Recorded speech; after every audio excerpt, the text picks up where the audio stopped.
മഹാവിഷ്ണു 10 അവതാരങ്ങൾ എടുത്തത് ഒരു ശാപം മൂലമാണ് എന്നറിയാമോ? ദേവാസുര യുദ്ധം ഒരു പതിവ് കാര്യമായിരുന്ന ആ കാലഘട്ടത്തിൽ അസുരന്മാർ തോൽക്കുന്നതും ഒരു നിത്യകാഴ്ചയായി. നിരന്തര പരാജയങ്ങൾ മൂലം അസുരന്മാർ അസുരഗുരുവായ ശുക്രാചാര്യരോട് ആശ്രയം അപേക്ഷിച്ചു. ശുക്രാചാര്യർ കൈലാസത്തിലെത്തി മഹാദേവനോട് സഹായം അഭ്യർത്ഥിച്ചു. ദേവന്മാരെ പരാജയപ്പെടുത്താൻ കഴിയുന്നതും ദേവഗുരുവായ ബൃഹസ്പതിക്ക് അജ്ഞാതമായതുമായ ഒരു വിദ്യ ഉപദേശിച്ചു തരണമേ എന്ന് അപേക്ഷിച്ചു. എന്നാൽ പരമേശ്വരൻ ദേവന്മാരെയും ശുക്രാചാര്യരെയും ഉപേക്ഷിക്കാൻ കഴിയില്ലായിരുന്നു. ശിവഭഗവാൻ ശുക്രാചാര്യരോട് 1000 വർഷങ്ങൾ തലകീഴായി നിന്ന് തപസ് അനുഷ്ഠിക്കണമെന്നും ഇതിലൂടെ ഇഷ്ടസിദ്ധി ലഭിക്കുമെന്നും പറഞ്ഞു.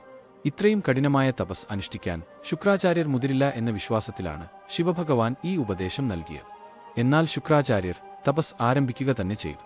ഇതേ സമയം നടന്നുകൊണ്ടിരുന്ന യുദ്ധത്തിൽ ക്ഷീണിതരായ അസുരന്മാർ ശുക്രാചാര്യരുടെ ആശ്രമത്തിലെത്തി എലികളെപ്പോലെ ഒളിക്കാൻ ശ്രമിച്ചു.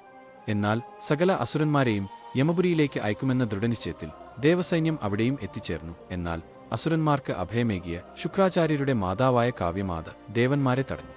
ദപോവൃദ്ധയായ മാതാവ് തന്റെ യോഗശക്തിയാൽ ദേവരാജനായ ഇന്ദ്രൻ അടക്കമുള്ള ദേവന്മാരെയും അവരോടൊപ്പം എത്തിച്ചേർന്ന മഹാവിഷ്ണുവിനെയും സ്തംഭിപ്പിച്ചു നിർത്തി. കുപിതനായ മഹാവിഷ്ണു തന്റെ ചക്രായുധത്തെ ധ്യാനിച്ചു. ക്ഷണനേരത്തിനുള്ളിൽ കാവ്യമാതയുടെ കണ്ഠം സുദർശന ചക്രത്താൽ ഛേദിക്കപ്പെട്ടു.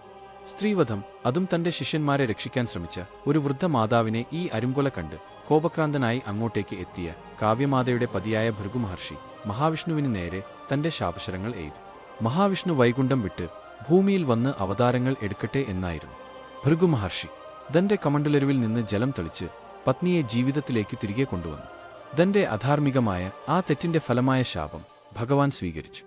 ധർമ്മ സംസ്ഥാപനത്തിനായി ദുഷ്ടശക്തികളെ ഉന്മൂലനം ചെയ്യാൻ ഈ അവതാരങ്ങൾ ആവശ്യമാണെന്ന് ജഗത് നേതാവായ ഭഗവാന് ബോധ്യമായിരുന്നു.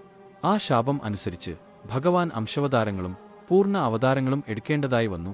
വിശ്വരക്ഷയ്ക്കായുള്ള ഭഗവാന്റെ ത്യാഗമാണ് ഓരോ അവതാരവും.